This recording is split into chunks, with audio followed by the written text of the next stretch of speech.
Shalom semuanya, segala puji syukur hanya bagi Tuhan. Oleh karena kasih karunia-Nya, kita hari ini masih diberi kesempatan untuk melakukan aktivitas kita, baik dalam pekerjaan, studi, maupun dalam pelayanan. Nah, apakah saudara-saudari pernah bertanya begini? Kenapa kita harus menjadi saksi Kristus? Kenapa kita harus menyampaikan Injil? Nah, kenapa kita harus hidup dalam kebenaran firman Tuhan? Sedangkan orang-orang dunia tidak perlu melakukan itu. 2 Samuel pasal 6 ayat 11. 3 bulan lamanya tabut Tuhan itu tinggal di rumah Obed-Edom orang Gad itu, dan Tuhan memberkati Obed-Edom dan seisi rumahnya. Nah, sedikit penjelasan.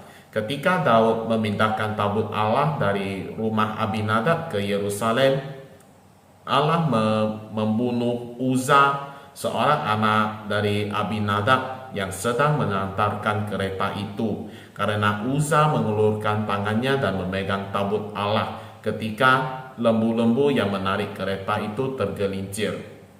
Nah, pada saat itu Daud menjadi takut kepada Tuhan dan bingung bagaimana tabut Tuhan dapat sampai kepadaku. Maka Daud tidak mau memindahkan tabut Tuhan itu ke kota Daud, sehingga dia membawanya ke rumah Obed-Edom. Sampai Tuhan memberkati Obed-Edom, maka Daud kembali mengangkat tabut Allah.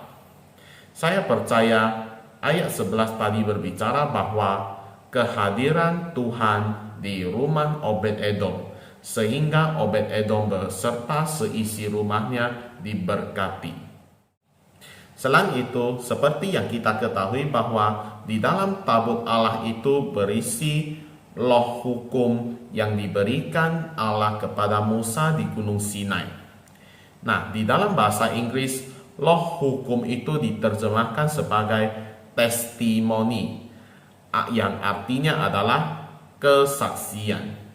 Jadi, saya percaya arti sejati dari loh hukum ini adalah sebagai saksi akan kebenaran firman Tuhan. Sedangkan dalam perjanjian baru di dalam 2 Korintus 3 ayat 3 berkata, karena telah ternyata bahwa kamu adalah surat Kristus yang ditulis oleh pelayanan kami, ditulis bukan dengan tinta, tetapi dengan roh dari Allah yang hidup, bukan pada loh-loh batu, melainkan pada loh-loh daging, yaitu di dalam hati manusia. Jadi, loh hukum atau testimoni atau kesaksian yang kita sebutkan tadi bukan lagi secara tertulis, tetapi sudah ada di dalam diri kita.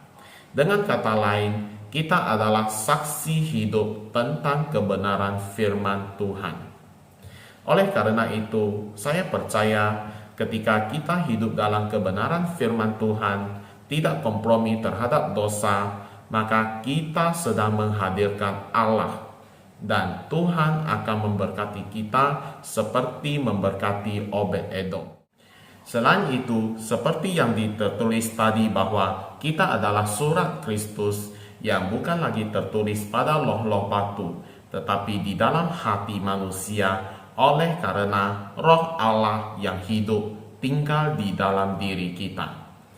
Oleh karena itu, menjadi saksi Kristus bukan cuma sebatas kewajiban, tetapi memang sudah menjadi jati diri kita sebagai anak Tuhan, karena roh Allah ada di dalam diri kita.